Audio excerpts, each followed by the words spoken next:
Hello, bear with me for one moment because I'm not even sure where I am going with that myself. We are going to do some math right there. Right, one moment. So I saw this conference like 2 days ago, yesterday. When was that? I don't know, it doesn't matter. That screen is really disgusting. I've already talked about this book, Atomic Habits. I'm a firm believer that what we do every day, so if we play 10 minutes of guitar a day, at the end of a few years and at the end of our life, we will have a certain level, like in guitar. We are the sum of our habits. The dots on this screen represent an adult life in months, assuming a life expectancy of 90. No. So I want to do the math on like the long term to try to see how long it should take every day. You can't decide how long you should spend in the shower for your entire life, but you can decide for one day, for like every day, how long you want to spend in the shower. That's basically that. So he says... So if you're 18 years old right now, this is an optimistic estimate of the months that you have left. 18 years old to 90 years old. So we are basically trying to count 72 years. So our total 864 months. Probably not as many as you would expect. And I'm sorry to say that it does get worse. He says sleep. Because about a third of that time is going to be spent sleeping. 288. Then we have... On average, 126 of those months will go to school and your career. Work and school. Just going to say work. So that is 126. Driving 18 months. 36 cooking and 36. 36 doing chores and errands. 6 chores. And 27. About 27 in the bathroom and taking care of personal hygiene. Driving 18, he says. We have cooking and eating. I'm just going to write eating, one and the same basically. 36 months. Chores and errands. 36 there also. Bathroom and hygiene. 27. So that leaves you with 334 months, optimistically, for everything else. Free time, 334. So this is where you tick the boxes on your bucket list.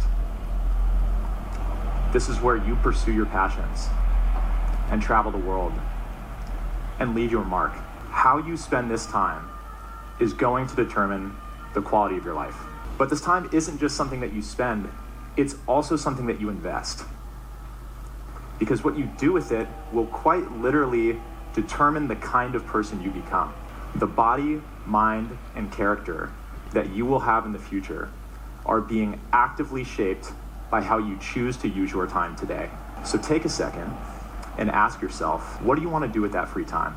What things do you want to do that you haven't done? Who do you want to spend that time with? What is worth investing it in? Scrolling through TikTok, binge watching Netflix, and playing video games probably did not come to mind.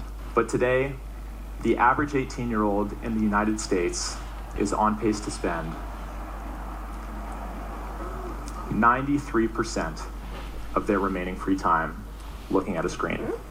That is not counting time for school. So those 334 months of free time include 312 months of screen time. Imagine getting to the age of 90, seeing this visualization of how you spent all your time after the age of 18, and thinking about all the things you could have done that you did not do because you got distracted.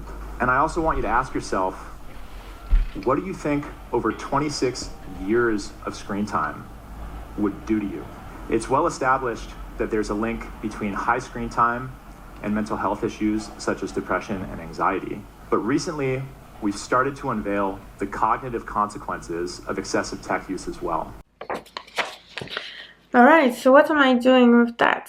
That's not like a productivity video, it's more of like what do you want to do of your time. The goal there is not to say how can we be like super productive and exploit each waking hour working and being productive on our passion or job or hobby or whatever. The goal is like, do you enjoy the way that you're spending your time? And the goal is also not to say you shouldn't have any screen time. Like personally, I've stopped using social media, but I do spend a lot of time on my screen, first for work and also because I enjoy YouTube and Netflix. But I think I watch it in a way that I actually enjoy it and decide what I'm going to watch rather than just scrolling and not thinking and having my brain being completely passive.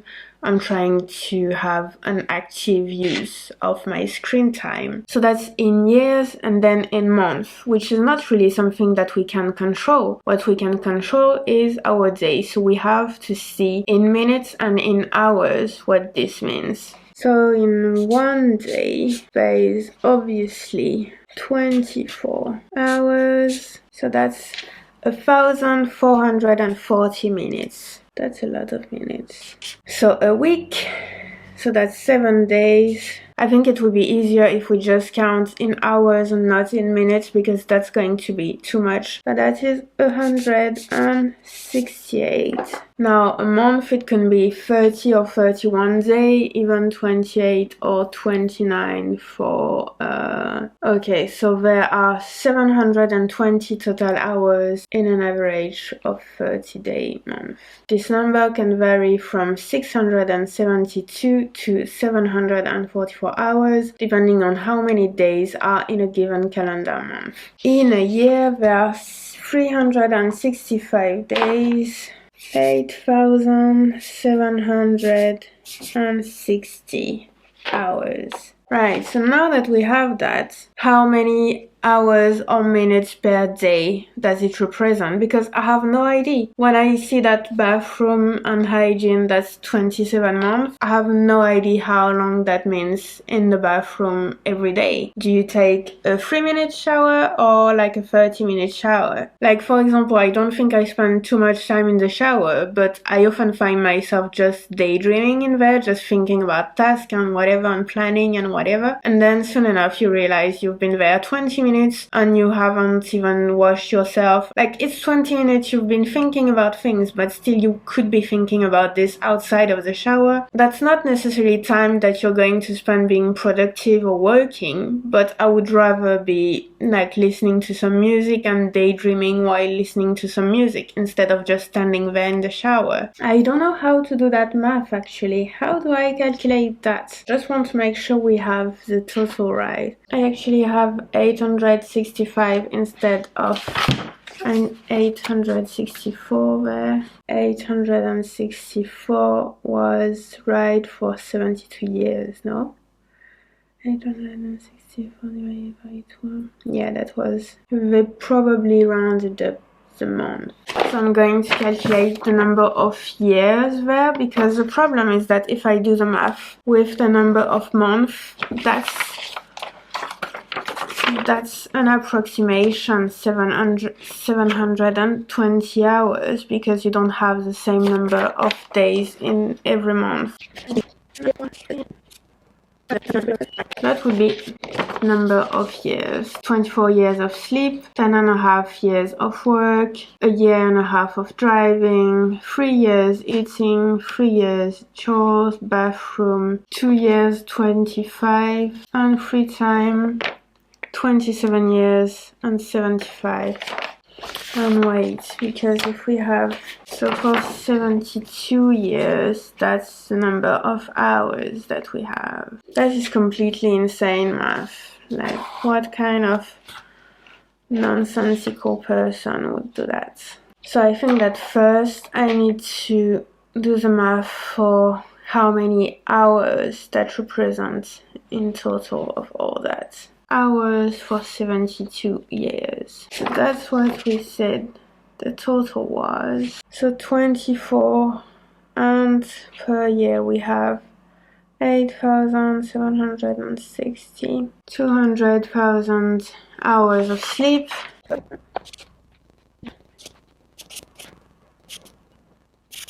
So now we have the number of hours in total for 72 years, what that represents. So I think now if we want the number of hours per day for each of those activities, we need to do like cross products. You know what I mean? So I'm taking this number by 24 and the total of that divided by that, and that would give me the number of hours per day.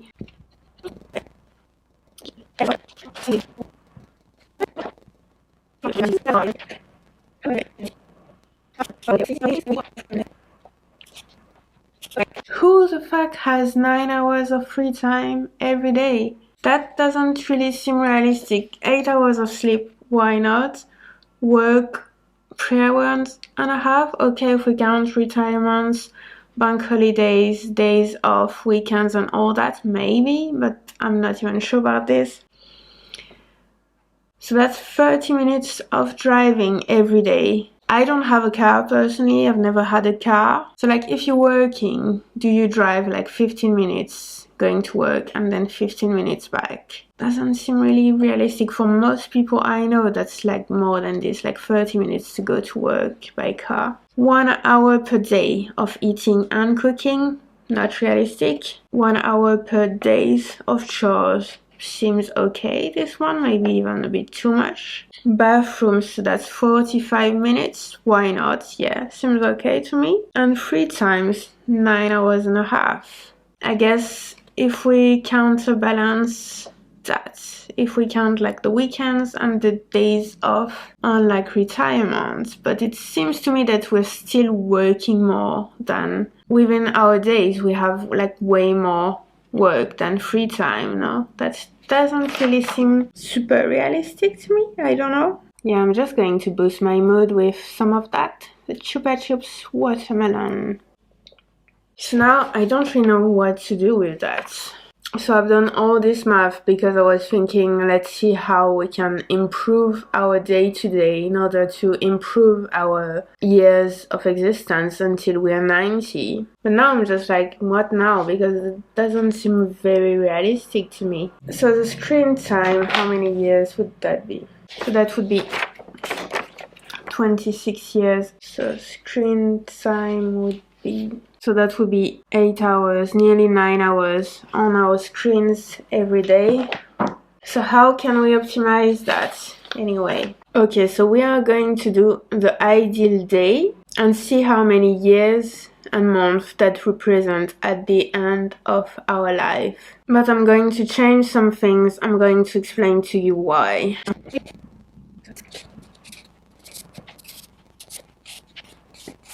So sleep, work, cooking and eating, chores, bathroom and hygiene and shower, all that. Free time and screen, which I will say is more social media than like actually watching a movie, which is good for your culture. So like that's more social media. And total. So for 24 hours, how do we want that? So first you will notice that I'm not counting driving, contrary to this man. Personally, I don't drive. I take the bus, I walk, whatever. I don't like cars, but I'm not telling anyone what they should do. I know that most people need cars. But what I mean by that is that if we want to optimize our 24 hours, driving is not a productive way to live. And the problem also with this TED Talk is that exercising, sport is not part of this, which is, I mean, exercising is a part of staying healthy. And what I mean by no car is an efficient way to live is that when you're driving your car, you're not supposed to do anything else at the same time. You're not supposed to make a phone call, you're not supposed to... You have to stay focused on the road, basically. You can't read a book, you can't work, edit a video, whatever.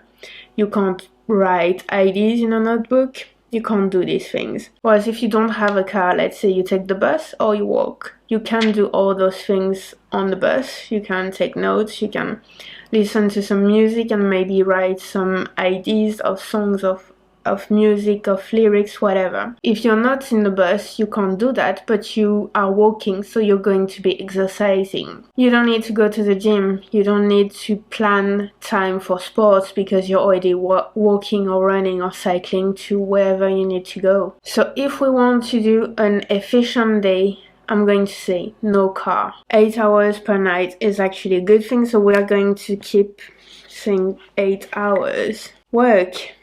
That wasn't very realistic, was it? I know that there are days off and like weekends and like retirement and all that, but even when we're retired, like my own mother, she spends a lot of time working for like non-profit organization, like helping kids who can't read, this sort of thing. Even retired people are busy working in some way. So I am tempted to say 6 hours per day. We don't want to spend the entire day cooking and eating, but I think 2 hours per day is reasonable.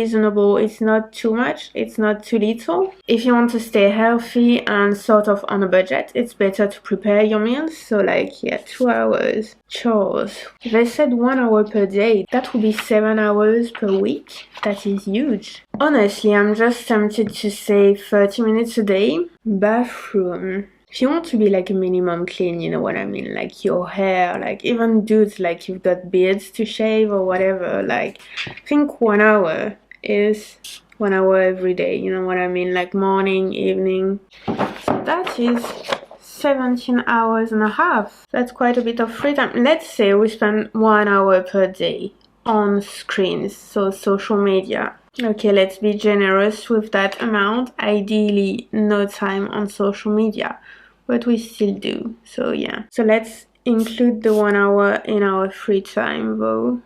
So that would be 6 hours and a half per day of free time, including 1 hour of screen time. But what this man was doing is that he was counting from 18 years old to 90 years old. And like, I don't know about you, how many 90 years olds you know, but first of all, that's an age that you need to reach, which is not given to everybody. Like, I'm not counting on that, honestly, for me. And like, in what state do you reach 90 years old? So I think that's too optimistic, really. And like, on top of that, I think starting to count from 18, like, I know that you're an adult when you're 18, but realistically you still depend very much on like your parents and your family, but like you're not always like 100% in control of how you want to spend your day, right? I don't know about you when you were 18. Like, personally, I had to study. Like, it's not like it was an obligation from my family, but it was implied that it was the thing you had to do, and that's it, you know what I mean? So I'm just thinking what I want to do to be more realistic. Instead of counting from 18 to 90 years old, I'm going to count from 20 to 80, so that would put us at like 60 years, which is more realistic. Here in hours and here in number of years. So for 60 years, so that would be 21,900 days, which would mean, so for 60 years, that would be a total of 525,600. Yeah. So from 20 to 80 years old, that would be 20 years of sleep, 15 years of work, 5 years to cook and eat, 15 months of chores, 2 years and a half in the bathroom, 6 years and a half of free time, including 125, so 15 months on your screen if you allow yourself 1 hour per day. Like, that's not even without any real constraints, because we're still sleeping 8 hours per day. We're not even counting any sports or exercising because we've decided to not take the car. We work a lot, we spend enough time cooking, we do our chores, we take some amount amount of time in the bathroom, we still allow ourselves 1 hour per day on social media. So that's honestly quite easy. I guess that if you actually absolutely need to take the car, then it would take on your free time. But ideally, if we want to have sort of the ideal routine, then like driving a car is just time being wasted. I guess what we love is a visual representation of that. So we are going to do just like the guy in the TED Talk and make a visual representation of this.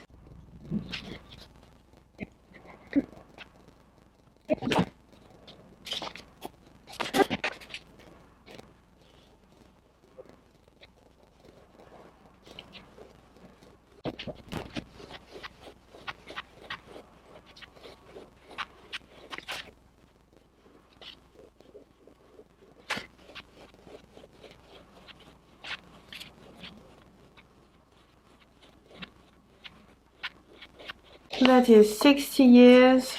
We have 24 months for each line, and we have 30 lines. So I'm going to do the same system that he does in the TED Talk. So we are going to put all the same blocks one after the other. But if we wanted to get a representation of life, because like right now I'm not 20 anymore, I would need to see how many months each one of those is per year, so that I could represent, for example, the amount of sleep each year, so for every half line basically. So now I would be already like at the end of there. I have 2/3 of that left of my life.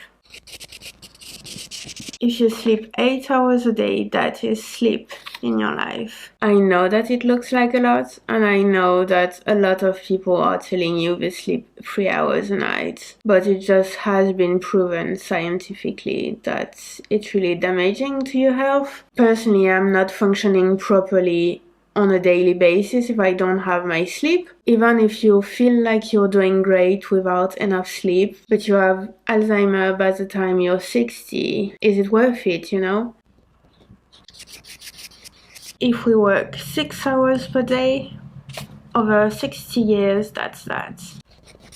So food, very important, cooking and eating, that's 5 years in total if you spend 2 hours per day.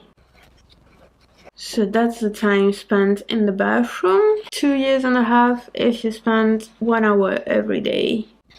Now that's the chores. 1 year, 25, so that's a year and 3 months if we spend 30 minutes every day. And now all that is free time. So I haven't represented screen time, social media time, but if you want to spend like 1 hour on social media, that would be the same amount as the orange, the bathroom. As here we are sort of saying that screen time is bad, so I'm specifically thinking about social media when I say screen time, because I don't think that like watching a movie, especially if you're watching with friends or family, that's both culture and social time. Screen time is not necessarily bad. It's social media time that would be bad, but screen time in itself is okay, I guess. That gives you the opportunity to see. So that's all the amount of free time that you have. But now imagine if you want to practice an instrument, for example, you want to practice 30 minutes a day, every day of the year,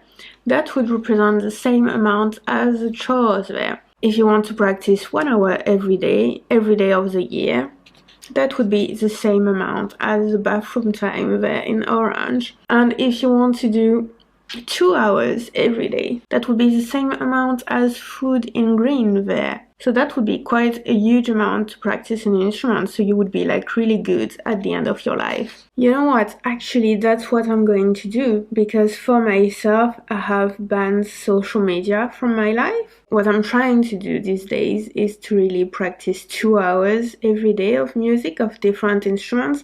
I don't manage to do that every day. Sometimes I don't play, sometimes I play 1 hour. but I would really try to play 2 hours, and some days I even play more than this. So I am going to put 2 hours of music, so I'm going to put the same amount as the green. So 2 hours every day, that would represent 5 years of my life. So there you go. So if I don't spend any time on social media and I play 2 hours of music per day, that's the amount of music I would have played at the end of my life. If I live to 80, that would be 5 years of my life. And I still have some free time. So that's pretty cool. So that's really cool to see that, because you can directly see how what you do every day within 24 hours impacts your entire life if you see your life in its entirety. So yeah, I do really encourage you to do that math and to draw some sort of like representation of your life, because then if you see that like half of it is spent on your phone, it might be the shock that you need in order to tell yourself, okay, I'm just going to spend that amount of time every day on my phone. Because if I keep on doing like this, at the end of my life I would have spent like 10 years on my phone instead of like reading or going on holidays or learning a new language, a new instrument, whatever. So yeah, I hope that you enjoyed this video. As always, please let me know in the comments if you've had some things that were an issue for you and what kind of solution did you find, or if you are actually looking for a solution that's even more interesting, because we can try to figure out together and with other people replying to you too what kind of solution that we can find in order for you to really have a life that you love, that you enjoy, and that you're happy with the results of it at the end of your life, possibly. So like, yeah, that would be great. Alright, thank you for watching. I really hope that you enjoyed it, and I will see you tomorrow in the next video. Goodbye.